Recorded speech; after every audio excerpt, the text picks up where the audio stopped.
not daring to dream, Yes. maybe. Well, I have had people say, "Oh, I don't think you should have goals because you'll be disappointed." And I sort of think, well, if you So also, don't have yeah, if you don't have goals, you'll be disappointed later on in your life because you'll think, well, I could have done stuff and I didn't. But I think, if you aim for the sun and you only hit the moon, it's still pretty great. And you would never have got as far as even the moon if you hadn't had the goal to aim for the sun. But I also think if you aim for the sun, you probably will reach the sun, actually, because goals do have a habit of happening.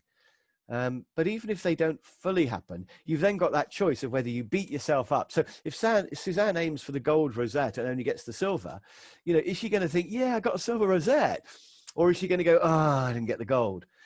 And again, and you're back to your mindset then, aren't you, of whether you are, disappointment's just a choice, really. Funnily enough, I know somebody who lives in our road here who trains Olympic athletes. And she said that people who win gold medals are often not very happy because they don't know what to do afterwards. And they come down from this high. And within a few weeks, everybody's forgotten about the Olympics. And in 4 years' time, there's another one. And it's like, and so they sort of go around going, hey, look at my gold medal. And their friends go, oh, yeah, that's really good. But it's kind of almost so what? And they're starting to think, I've spent at least 4 years of my life to get that medal. And everyone's just going, so what? And so the sort of fame wears off and they're left a bit flat.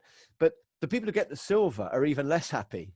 They're really gutted that they spent 4 years of their life and they didn't get the gold medal. They only got the silver.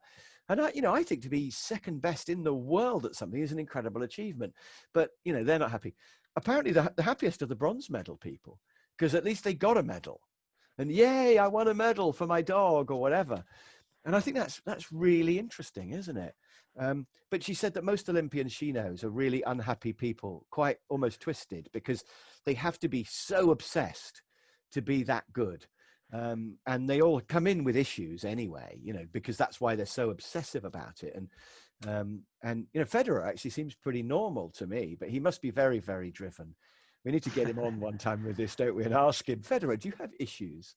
But I think, to be really, really great at something, you've got to be very obsessive. But I think to be reasonably good at something, we can all do that, and we can get immense happiness from seeing our dog do it, maybe getting a medal of some color, but I definitely think it's about not being massively attached. If you say, if I don't achieve that goal, my life will be ruined. It will be a disaster. I will have failed. Then you're attached to a goal and it's not good.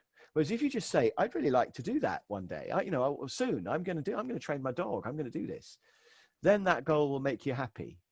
But going back to your question about barriers, I do think fear of failure, fear of disappointment is a barrier. But I also think a lot of people aim too low with their goals. I remember ages ago, I was doing a time management course and I looked over somebody's shoulder to see the goals they were at, because it was in a class and I was walking around and I just looked over somebody's shoulder and this bloke had really big writing and I could read it. And he'd put to upgrade my Fiesta from an M reg to a P reg.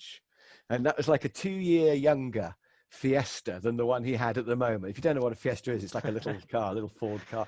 And I just thought, aim bigger than that, a slightly newer Fiesta. But each to their own, and maybe that was his dream and would make him happy. But I think, think big, but don't be totally attached to that goal. But believe it's going to happen, and it will, and then it just will.